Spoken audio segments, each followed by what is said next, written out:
स्वागत करता हूं आप सभी का आपके अपने यूट्यूब चैनल वंदे मातरम 2.0 में। तो आज की इस सीरीज में हम कवर करने वाले हैं प्राचीन भारत का पार्ट 6, जो कि होने वाला सिंधु सभ्यता। यानी सिंधु सभ्यता हमारी कैसी बनी थी, वो कैसे उसका पुनर्अवलोकन हुआ था, यानी कैसे उसे फाइंड किया था, किस विधि द्वारा, सब आज की ही इस वीडियो में हम डिस्कस कर लेंगे। और सिंधु सभ्यता अपनी कैसी थी, यानी वहाँ पे जैसे हम लोग रह रहे हैं, क्या वैसी ही थी या अलग तरीके की थी। तो चलिए स्टार्ट करते हैं। तो पहला आपका पॉइंट है, रेडियो कार्बन C14 जैसी नवीन विश्लेषण पद्धति के द्वारा सिंधु सभ्यता की सर्वमान्य तिथि, यानी कार्बन डेटिंग, आपका रेडियो कार्बन डेटिंग C14 एक विश्लेषण पद्धति है जिसके द्वारा हम पुरानी चीज़ों को फाइंड कर पाते हैं कि सभ्यता की सर्वमान्य तिथि 2400 ईसा पूर्व से 1700 ईसा पूर्व मानी गई है। इसका विस्तार त्रिभुजाकार, यानी ये त्रिभुजाकार के फॉर्म में आपको फाइंड हुई है। तो सिंधु सभ्यता का C14 कार्बन डेटिंग के थ्रू इसका विश्लेषण पद्धति द्वारा 2400 ईसा पूर्व से 1700 ईसा पूर्व मानी गई है, यानी इतना इसका तिथि मानी गई है और इसका विस्तार त्रिभुजाकार है। और नोट पॉइंट है यहाँ पे, तिथि निर्धारण की कार्बन 14 C14 की खोज अमेरिका के प्रसिद्ध रसायन BF लिवी, यानी आपका मोस्ट इंपोर्टेंट पॉइंट बन सकता है कि कार्बन सी डेटिंग की खोज किसने की थी, इस विश्लेषण पद्धति यंत्र का निर्माण किसने किया था। तो 1946 ईस्वी में BF लिवी, जो अमेरिका के प्रसिद्ध रसायन शास्त्री थे, उन्होंने की थी। और इस पद्धति में जिस पदार्थ में कार्बन 14 की मात्रा जितनी ही कम रहती है वह उतनी ही प्राचीन मानी जाती है। यानी इस पद्धति में आपका कार्बन 14, यानी कार्बन 14 होता है कोई सतत एलिमेंट है, उसकी मात्रा जितनी ही कम रहती है वह वस्तु उतनी ही पुरानी मानी जाती है। उसके बाद अगला पॉइंट है यहाँ पे, सिंधु सभ्यता की खोज 1921 में राय बहादुर दयाराम साहनी ने की थी। ये क्वेश्चन आपका मोस्ट इंपोर्टेंट बन जाता है कि सिंधु सभ्यता की खोज 1921 में राय बहादुर साहनी ने की थी। और अगला पॉइंट है, सिंधु सभ्यता को आद्य ऐतिहासिक अथवा सिंधु सभ्यता को आद्य ऐतिहासिक अथवा कांस्य युग में रखा जाता है, यानी कांस्य युगीन सभ्यता किसे कहा जाता है, सिंधु सभ्यता। आद्य ऐतिहासिक सभ्यता किसे कहा जाता है, सिंधु सभ्यता। इस सभ्यता के मुख्य निवासी द्रविड़ एवं भूमध्य सागरीय थे, यानी इस सभ्यता के मुख्य निवासी कौन से, तो भूमध्य और द्रविड़ सागरीय थे। उसके बाद अगला पॉइंट है, सर जॉन मार्शल यानी भारतीय पुरातत्व सर्वेक्षण विभाग के तत्कालीन महानिदेशक उस टाइम पे थे, यानी और भारतीय पुरातत्व सर्वेक्षण विभाग के तत्कालीन महानिदेशक ने 1924 में सिंधु घाटी, यानी 1924 में सिंधु घाटी सभ्यता नामक एक उन्नत नगरीय सभ्यता पाए जाने की विधिवत घोषणा की थी।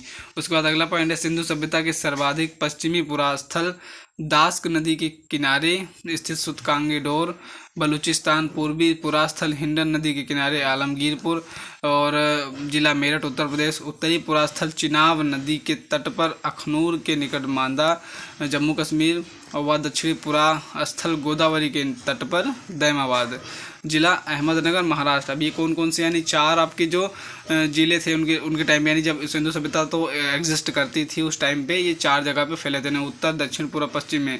तो उत्तर में आपका मांदा जम्मू कश्मीर में थे, यानी उत्तर में आपका मांदा जम्मू कश्मीर, और उसके बाद आपने पूरा बाजा इधर यूपी के साइड में, यहाँ पे आपका क्या था, आलमगीरपुर जिला मेरठ उत्तर प्रदेश में स्थित था। और उसके बाद दक्षिण में क्या था, दैमाबाद यानी महाराष्ट्र। उसके बाद फिर इधर पश्चिम में था ये सुतकांगेडोर। ये तीनों तो आपके, ये मांदा, दैमाबाद, आलमगीरपुर, ये आपके इंडिया में पड़ते हैं, जबकि सुतकांगेडोर इस टाइम पे आपका बलूचिस्तान या पाकिस्तान के अंडर में उस साइड में है। तो आपका ये पॉइंट था। आगे उसका अगला पॉइंट है, सिंधु सभ्यता या सैंधव सभ्यता नगरीय सभ्यता थी। नगरीय सभ्यता यानी कि जैसे आपका ये विलेज हो गया, अपना विलेज एरिया हो गया, तो नगरीय सभ्यता यानी शहरी सभ्यता माना जाता था।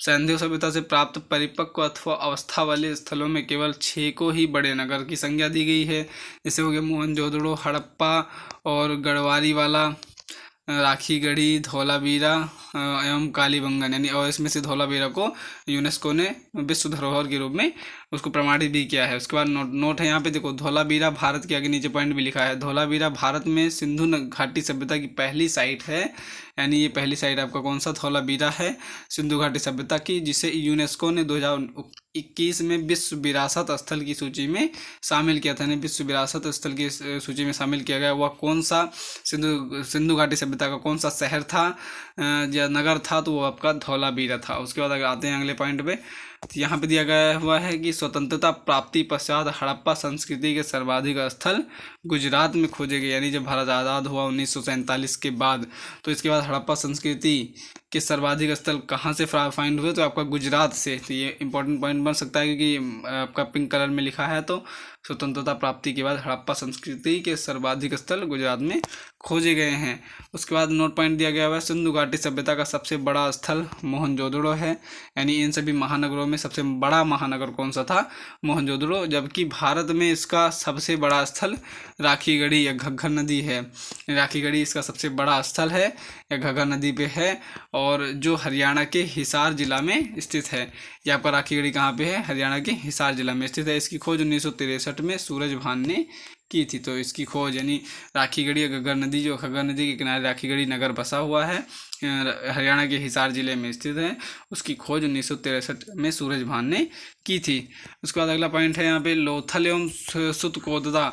लोथल एवं सुतकोददा सिंधु सभ्यता का बंदरगाह था। बंदरगाह मतलब जहाँ पे इंपोर्ट और एक्सपोर्ट होता है, यानी बाहर दूसरे देशों से कोई सामान अपने देश आता है और अपने देशों से कोई सामान बाहर जाता है, तो उसे हम बंदरगाह कहते हैं।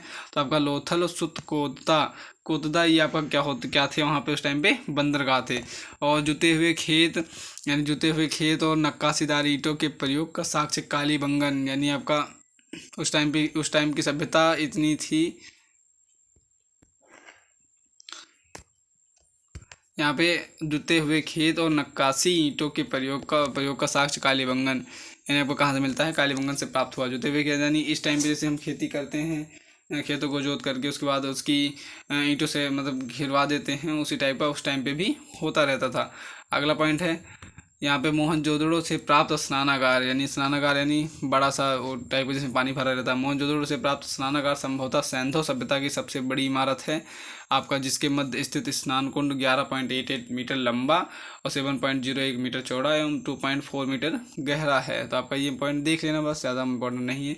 उसके बाद अगला पॉइंट अग्निकुंड लोथल एवं कालीबंगन से प्राप्त हुए हैं। अग्निकुंड कहाँ से, लोथल और कालीबंगन से प्राप्त हुए हैं।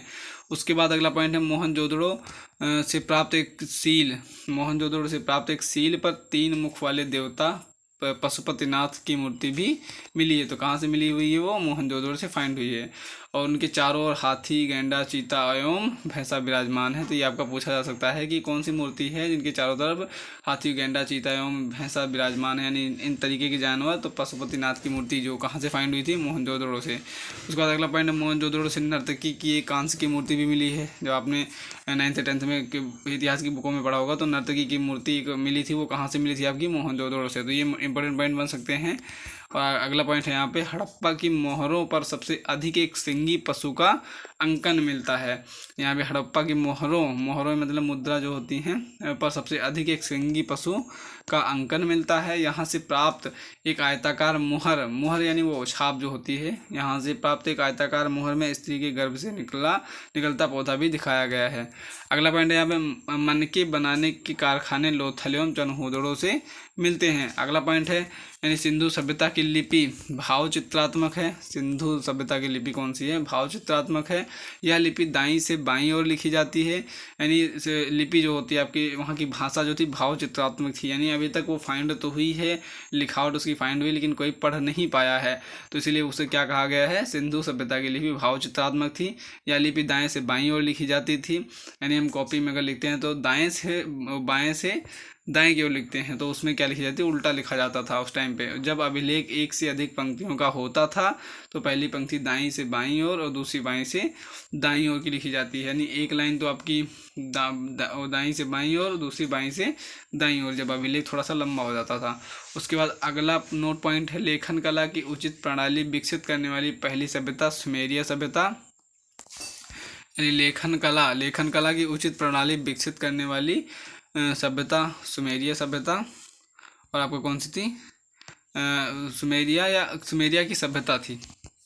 उसके बाद अगला पॉइंट है सिंधु सभ्यता के लोगों ने नगरों तथा घरों के विन्यास के लिए ग्रिड पद्धति अपनाई थी। तो ये आपका इंपॉर्टेंट पॉइंट बनता है, पूछा जा चुका है क्वेश्चन।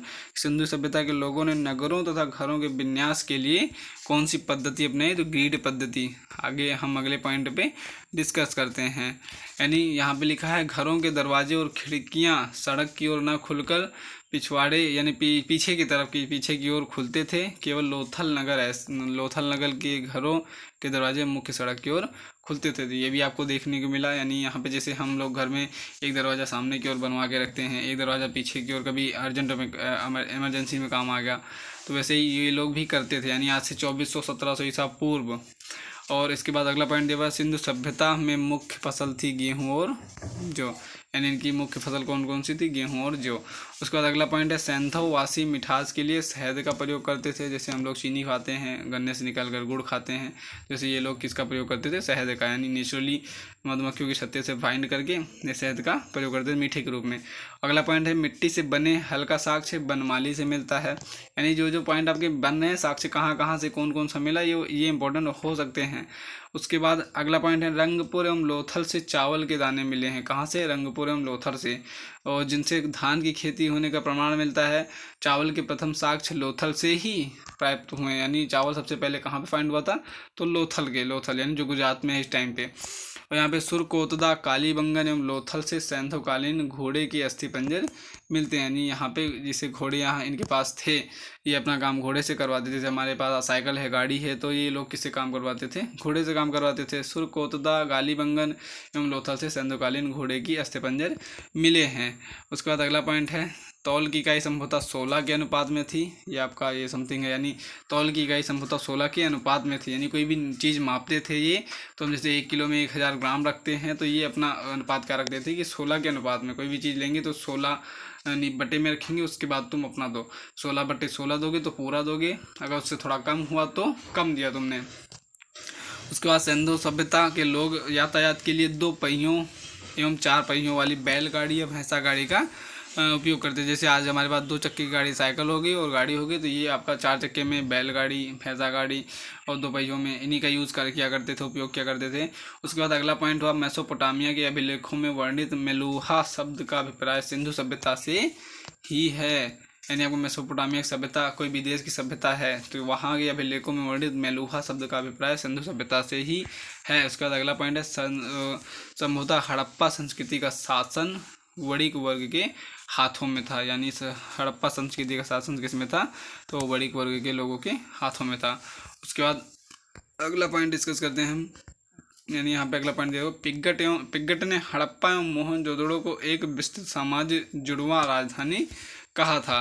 यानी पिग्गट ने हड़प्पा एवं मोहनजोदड़ो, पिग्गट कोई का आपका कोई साइंटिस्ट होगा जिन्होंने उसको क्या जुड़वा राजधानी कहा था। नहीं, एक टाइम पे 2 राजधानी, हड़प्पा एवं मोहनजोदड़ो। उसके बाद अगला पॉइंट है सिंधु सभ्यता के लोग धरती को उर्वरता की देवी कहते थे। यानी उस टाइम पे ये था ना कि उन्हें साइंस का तो फिक्सन नहीं था, अर्थ कैसे बनी या कैसे इसका निर्माण हुआ, तो वो लोग कहते थे जब इसमें कुछ बोते थे, जब यहाँ से फाइंड होता था खाने के लिए उनके लिए, तो वो इन्हें क्या कहते थे, उर्वरता की देवी। जैसा कि भारत देश में माना गया है कोई कहीं से भी अगर कोई भी चमत्कारी चीज़ हो रही है तो हम उसे क्या भगवान का रूप दे देते हैं, तो वो इसे धरती माता को उर्वरता की देवी मानकर उसकी पूजा किया करते थे। कि यहाँ से हमें अन्न फाइंड होता है, गेहूँ चावल आपका जो मक्का जो बोते थे वो वहाँ से फाइंड होता था। उसके बाद अगला पॉइंट दिया हुआ है वृक्ष पूजा एवं शिव पूजा के प्रचलन के साक्ष्य भी सिंधु सभ्यता से फाइंड हुए हैं। यानी इतनी मॉडर्न जमाने की आपकी सिंधु सभ्यता थी। उसके बाद अगला पॉइंट यहाँ पे कुछ दिया गया है सिंधु काल में विदेशी व्यापार यानी आयातित प्रदेश वस्तुएं। यानी उस टाइम पे इनका भी क्या था, व्यापार करते थे। और कहाँ से करते थे ये, तो पहला आपका था तांबा कहाँ से, खेतड़ी, बलूचिस्तान, ओमान, ये आपके विदेशी देश थे। और चांदी का क्या होता था, ईरान, अफ़गानिस्तान। सोना कहाँ से, कर्नाटक, अफ़गानी या ईरान से। और टिन उस टाइम पे भी फाइंड हुए थे, अफ़गानिस्तान, ईरान। और गोमेद सौराष्ट्र और लाजवर्द मेसोपोटामिया, सीसा ईरान से। उसके बाद अगला पॉइंट यहाँ पे है स्वास्तिक चिन्ह संभवतः हड़प्पा सभ्यता की ही देन है। जो आपका आज स्वास्तिक चिन्ह हम यूज़ करते हैं वो आपकी संभवतः हड़प्पा सभ्यता की देन है। इस चिन्ह से सूर्योपासना का अनुमान लगाया जाता है। सिंधु घाटी के नगरों में किसी भी मंदिर के अवशेष नहीं मिले, यानी यहाँ पे कोई भी मंदिर नहीं इन्होंने निर्माण करवाया था और इन्होंने सारी चीज़ें की थी। तो ये आपका जो स्वास्तिक चिन्ह था, यानी इससे ये अनुमान लगाया जाता है कि ये लोग भी सूर्य देवता की पूजा किया करते थे। उसके बाद अगला पॉइंट है, सिंधु सभ्यता में मातृ देवी की उपासना सर्वाधिक प्रचलित है।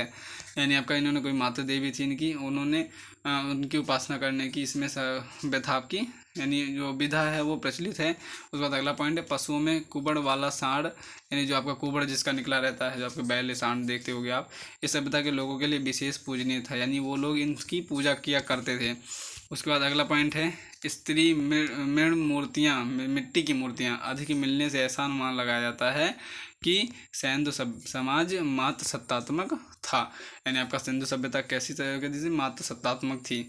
और उसके बाद सिंधुवासी सूती और ऊनी वस्त्रों का प्रयोग करते थे, यानी ठंड में आप, गर्मी में आपका सूती वस्त्र और ठंडियों में ऊनी वस्त्रों का यूज़ किया करते थे। मनोरंजन के लिए सिंधुवासी मछली पकड़ना, शिकार करना, पशु पक्षियों को आपस में लड़ाना और चौपड़ और पासा खेलना आदि साधनों का प्रयोग करते थे। उसके बाद अगला पॉइंट दिया, सिंधु सभ्यता के लोग काले रंग से डिजाइन किए फिर लाल मिट्टी के बर्तन बनाते थे, यानी काले रंग से डिजाइन किए फिर लाल मिट्टी के बर्तन बनाते थे। सिंधु घाटी के लोग तलवार से परिचित नहीं थे, यानी उस टाइम पे इन्हें तलवार के बारे में पता नहीं था।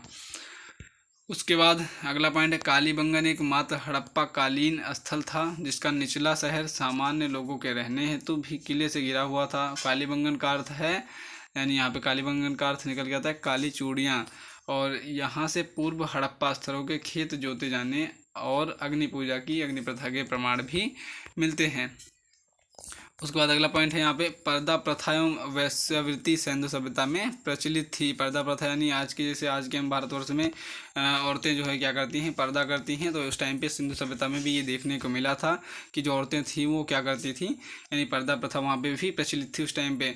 और शवों को जलाने एवं गाड़ने, यानी दोनों प्रथाएँ प्रचलित थी। जैसे यहाँ पे आपका हिंदू धर्म में अगर कोई भी मर जाता है तो उसके शवों को जलाने की प्रथा है, आज भी है।